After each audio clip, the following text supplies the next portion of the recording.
Hey. BABS.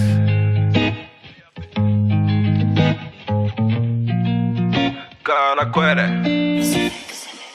Tovavraera ko izy vatoninakoho mbola eritreriny makati de makaritsy fantatro mihitsy izy ao aneritreriny matetiky izy iny mibaty raha zao efa tsenena amy 4-4 de oia hoe mananampokely le tsay sady tena navitany sakra fa ninakakana kosa ho ale chauffeur manao posipozina milliardera tsy hoe mitsara olona fa raha ny fahitako anazy de nandeny sera tsy ray tsy ro fa miovaova foana le fiara isanandro en plus nzay rakala kely jefijefoka zara raha miakanjo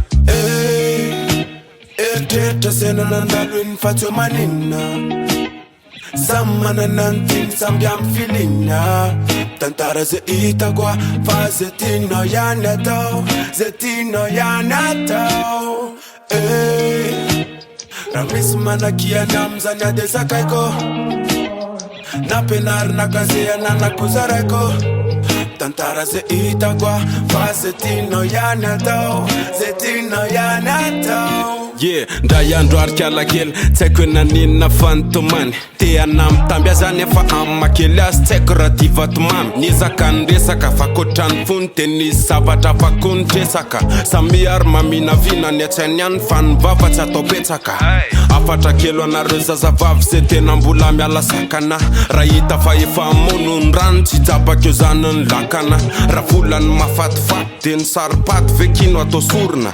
ny atsemboana ninanana fa nareo ninana ny fampitolona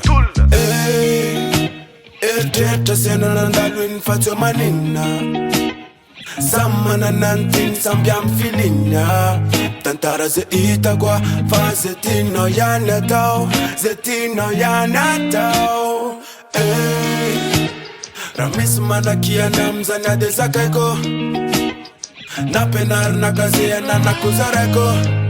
tantara ze hitako fa ze tianao ihany atao ze tianao ihany atao sakaizany ratsy ny tany marina fa ny vola matamana fa rehefa ny vitavitandry le rony any ga io hoe sarika azy fafana mbola nanjanaka ianao mbola nanazafy kely irario elavelona vavan'ny mpiarabelona ny tsy azo fefena hoe bebe anareo ke mahasositra mihitsy nandalovana ny tsara ny ratsy fa ho tsaraina amy zavabita efa nampianarina hoe mijery avisavanana tsara zay mbo mebita tsy voatery hoe ny mpamily foana ho an'ny diso raha sendrany accident tsy efi mpiry za zay no nanafatra vitany aditiko zany fa bon kalkalma fatiny ho ajusta hira matsiry koko ny fiainana rehefa sy nasira tsy hoe midelira wa fa midelira me